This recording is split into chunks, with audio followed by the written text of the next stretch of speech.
Ladies and gentlemen, thank you for standing by. Welcome to the BioLineRx fourth quarter and full year 2019 results conference call. All participants are present in a listen-only mode. Following management's formal presentation, instructions will be given for the question and answer session. For operator assistance during the conference, please press star zero. I would now like to turn the call over to Timothy McCarthy of LifeSci Advisors to read the safe harbor statement. Tim, please go ahead. Thank you, operator. Before turning the call over to management, I would like to make the following remarks concerning forward-looking statements. All statements in this conference call, other than historical facts, are indeed forward-looking statements. The words anticipate, believe, estimate, expect, intend, guidance, confidence, target, project, and other similar expressions are used typically to identify such forward-looking statements. These forward-looking statements are not guarantees of future performance and may involve and are subject to certain risks and uncertainties and other factors that may affect BioLineRx's business, financial condition, and other operating results. These include, but are not limited to, the risk factors and other qualifications contained in BioLineRx's annual report on Form 20-F, quarterly reports filed in the 6K, and other reports filed by BioLineRx with the SEC to which your attention is directed. Actual outcomes and results may differ materially from what is expressed or implied by these forward-looking statements. BioLineRx expressly disclaims any intent or obligation to update these forward-looking statements. At this time, it is now my pleasure to turn the call over to Mr. Phil Serlin, Chief Executive Officer, BioLineRx. Thank you, Tim, and good morning, everyone. And thank you for joining us on our fourth quarter earnings conference call today. Earlier this morning, we issued our Q4 earnings press release, a copy of which is available in the Investor Relations section of our website. It was also filed as a 6K.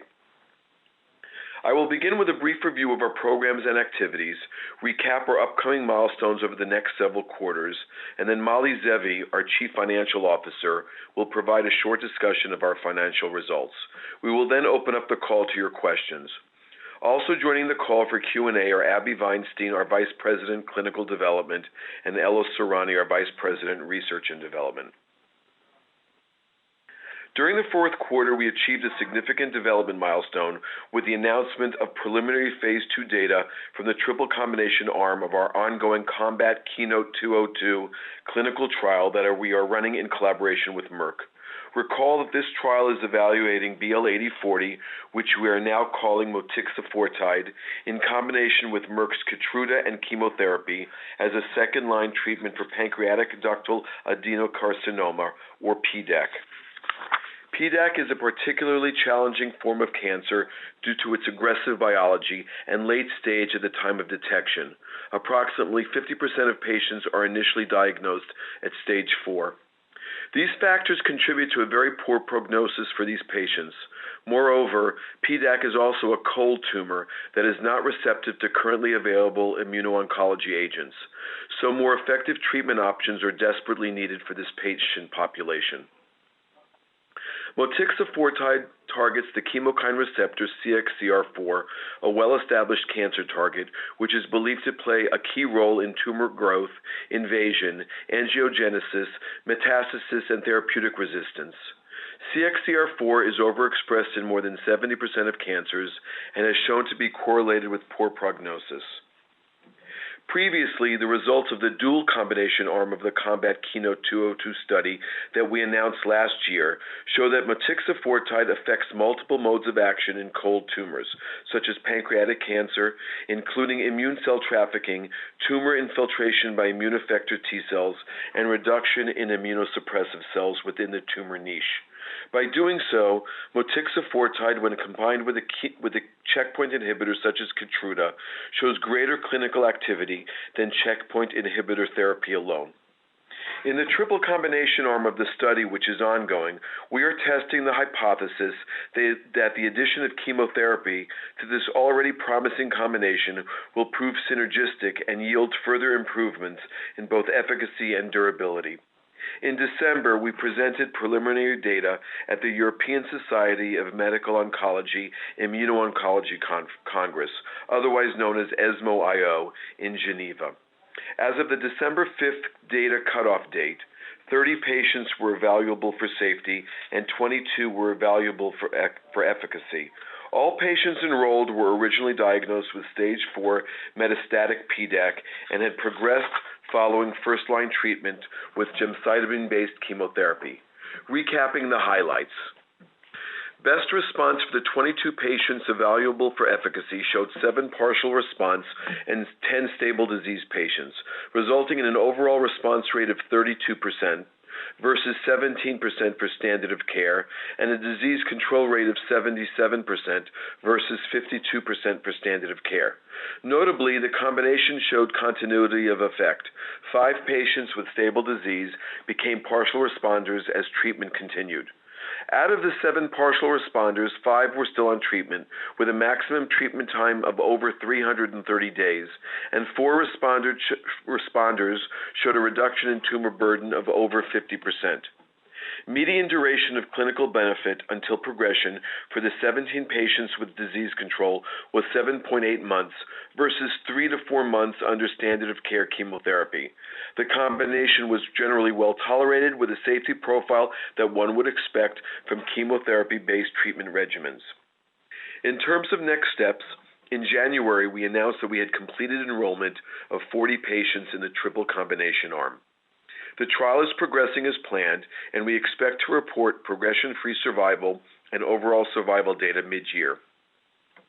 This is consistent with our prior guidance as the program continues to adhere to our anticipated development timelines.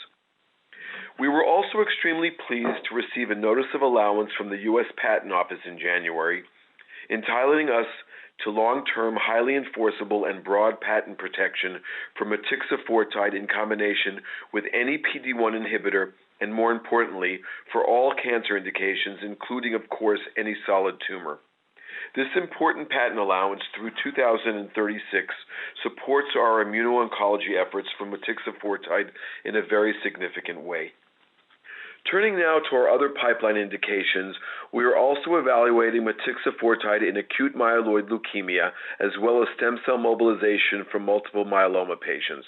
We continue to view motixafortide as a platform molecule and see an opportunity to combine it with a number of therapies targeting different cancers and at different stages of disease progression. Reflecting this versatility, the FDA has granted motixafortide orphan drug designation in all 3 indications, which we believe validates the potential of this molecule and reiterates the need for improved treatments in these difficult-to-treat cancers. We also recently announced that we received orphan drug designation in pancreatic cancer by the European Medicines Agency. Beginning with AML, our large randomized controlled phase 2b study of motixafortide in consolidation therapy for patients in first remission, known as the BLAST study, is continuing. Last quarter, we indicated that since this is an event-driven study based on the number of relapse events in each arm, the timeline for conducting an interim analysis was and remains fluid. At this point, we expect to conduct this analysis in the second half of this year. We will certainly keep you updated as we continue to progress toward this important data milestone. It's worth noting that our decision to investigate motixafortide in a consolidation AML setting stems from meaningful proof of concept data announced in our previously conducted phase 2a study in relapsed refractory AML. These data demonstrated that the combination of motixafortide with cytarabine significantly improved overall survival compared with historical data for cytarabine monotherapy and was safe and well tolerated. Finally, turning to stem cell mobilization, which is our most advanced indication, the Genesis trial continues to recruit as planned. This study is a double-blind, placebo-controlled phase 3 trial, which is comparing motixafortide in combination with G-CSF to G-CSF alone for the mobilization of stem cells used for autologous transplantation in multiple myeloma patients. The randomized portion of the trial, which was planned to enroll 177 patients across more than 25 trial sites, is ongoing. As our most advanced indication, stem cell mobilization remains our most efficient pathway to registration, and we believe it has the potential to be a game changer in autologous bone marrow transplantation for multiple myeloma and other indications such as non-Hodgkin's lymphoma. The results that we observed from 11 patients in the lead-in portion of this study showed an ability of the combination to reduce the number of administrations and apheresis sessions, as well as hospitalization costs related to the preparation of multiple myeloma patients for autologous stem cell transplantation. 9 of 11 patients reached the primary endpoint threshold, over 6 million CD34 cells per kilogram, with only one dose of motixafortide and in up to 2 apheresis sessions, and 7 of 11 patients reached the threshold in a single apheresis session only. These initial results give us confidence as the randomized portion progresses, and we are looking forward to top-line results later this year. Turning now to our second clinical asset, our novel cancer immunotherapy AGI-134, which we are evaluating in a multi-center open-label phase 1/2a study in patients with unresectable solid tumors. The study is designed to evaluate the safety and tolerability of AGI-134 at the recommended dose in multiple solid tumor types, to evaluate a wide array of biomarkers, and to validate AGI-134's mechanism of action. We will also assess efficacy by clinical and pharmacodynamic parameters. Following the results of Part 1 of the study, we moved quickly to initiate Part 2, which is the dose expansion phase. In Part 2, we are assessing the efficacy and proof of mechanism of AGI-134 using clinical and pharmacodynamic parameters. As a reminder, numerous preclinical studies of AGI-134 to date have demonstrated that treatment with this novel compound leads to regression of established primary tumors, prevents growth of untreated distal secondary tumors, and triggers a vaccine effect that may prevent the development of future metastases. The trial is currently being carried out in the UK, Israel, and the US. We look forward to these initial efficacy results by the end of this year, which is unchanged from our prior guidance. I will now turn the call over to Mali Zevi, our CFO, who will give a brief overview of our key fourth quarter financial statement items. Mali, please go ahead. Thank you, Phil. In our financial discussion, we will go over a few significant items on this call: research and development expenses and cash. Therefore, let me invite you to review the filings we made this morning, which contain our financials, operating and financial review, and press release for additional information. Research and development expenses for the year ended December 31st, 2019 were $23.4 million, an increase of $3.6 million, or 18.3% compared to $19.8 million for the year ended December 31st, 2018. The increase resulted primarily from higher expenses associated with the motixafortide Genesis and Combat clinical trials, offset by a decrease in expenses related to BL-1230, a project which was terminated in 2018, as well as a decrease in payroll and share-based compensation. Turning to cash, the company held $27.5 million of cash equivalents, and short-term bank deposits as of December 31st, 2019. We reiterate our previous cash guidance that our current resources are sufficient to fund our operations through our most significant clinical milestones. And with that, I will turn the call back over to Phil. Thank you, Molly. In closing, I would like to take a few moments to summarize how our team has executed on our plan this year. We have advanced motixafortide ahead in all 3 indications. We are on track for an important survival readout that we believe will confirm earlier evidence that we have a compelling product that may address an unmet need in PDAC, a very difficult tumor type. At the same time, we have secured orphan drug designation from the FDA and EMA, and were granted patent protection in all tumor types until 2036, providing us with plenty of room to maximize the value of motixafortide in current and future indications. Looking ahead at our upcoming data milestones this year, progression-free survival and overall survival data from the Combat Keynote-202 Phase 2a triple combination study in PDAC in mid this year. Interim results from the Phase 2b AML consolidation study in the second half of this year. Top-line results from the Phase 3 Genesis registrational study in stem cell mobilization also in the second half of this year. And finally, initial results from Part 2 of the Phase 1/2A trial of AGI-134 by year-end this year. We believe we have set the stage for a catalyst-rich year, and we look forward to providing future updates on our continued progress. With that, we have now concluded the formal part of our presentation. Operator, we will now open up the call to questions. Thank you. Ladies and gentlemen, at this time, we will begin the question and answer session. If you'd like to ask a question, please press star 1. To withdraw your request, please press star 2. If you are using speaker equipment, kindly lift the handset before pressing the numbers. Your questions will be pulled in the order they are received. Please stand by while we pull for your questions.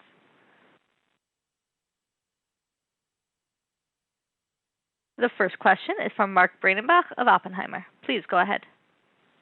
Hey, guys. Thanks for taking the questions, and congrats on recent progress.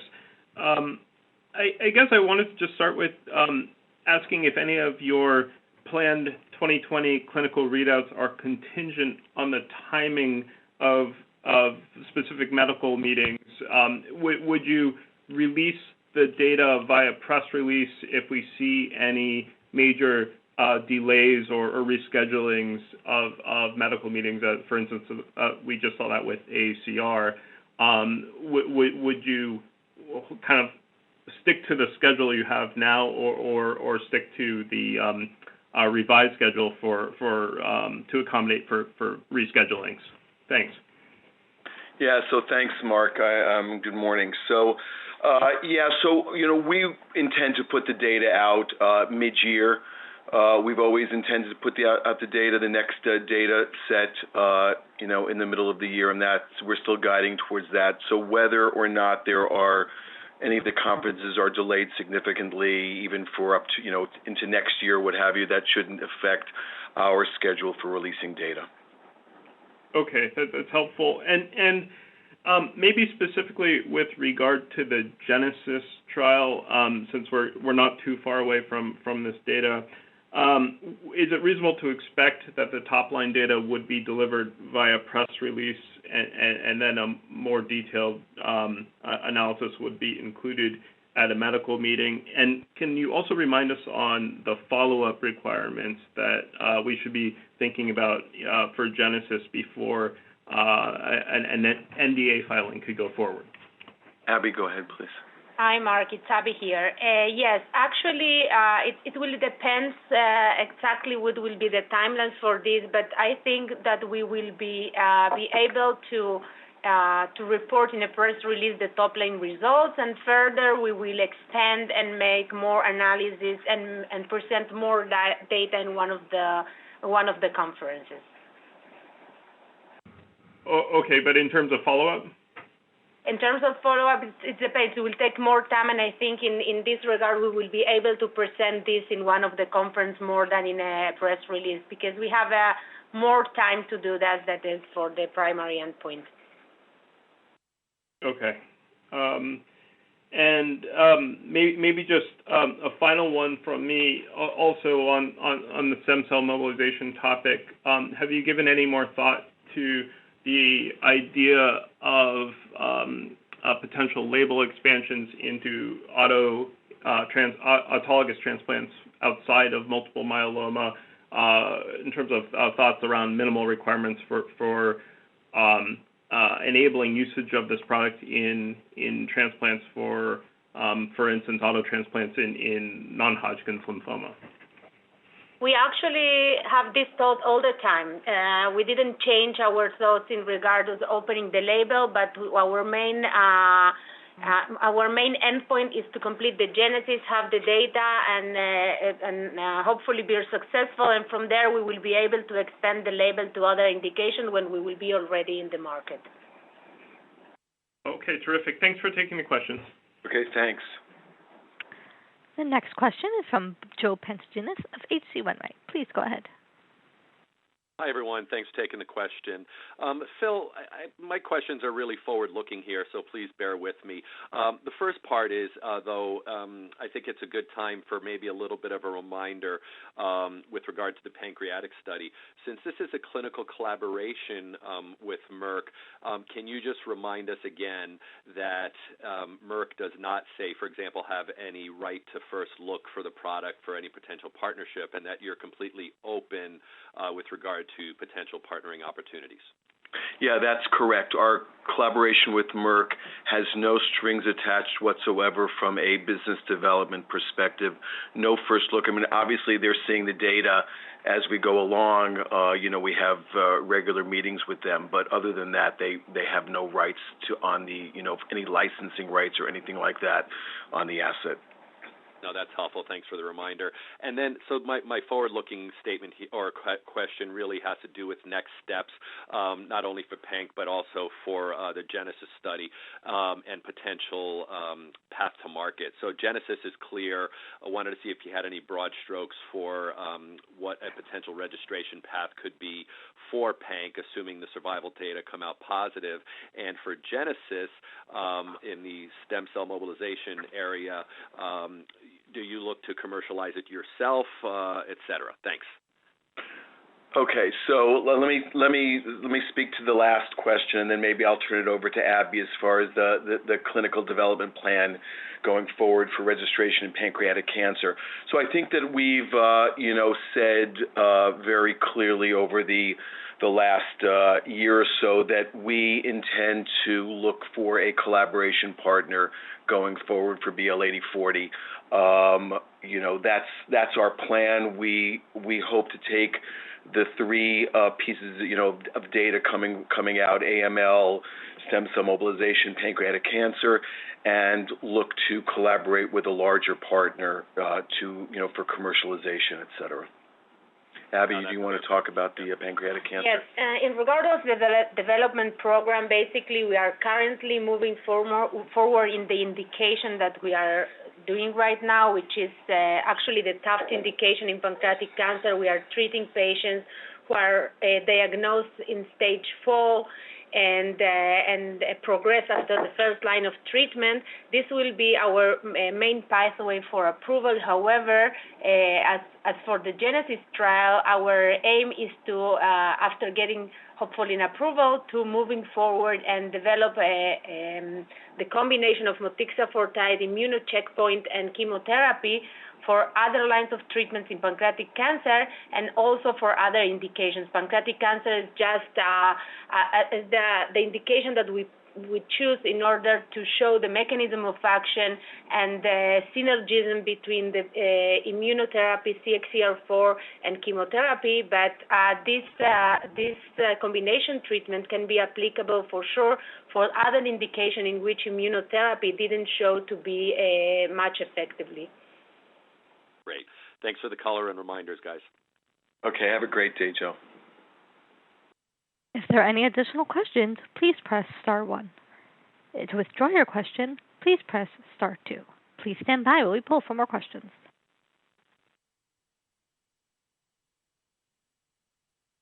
There are no further questions at this time. Before I ask Mr. Phil Serlin to go ahead with his closing statement, I would like to remind participants that a replay of this call is scheduled to begin 2 hours after the conference. In the U.S., please call 1-877-456-0009. In Israel, please call 03-925-5927. Internationally, please call 972-3925-5927. Mr. Serlin, would you like to make your concluding statement? Yes, I would. Thank you. That concludes our call this morning. I'd like to thank you again for your interest in BioLine RX, and we look forward to providing future updates on our continued progress. Have a great day and stay safe. Thank you. This concludes the BioLine RX fourth quarter and full year 2019 conference call. Thank you for your participation. You may go ahead and disconnect.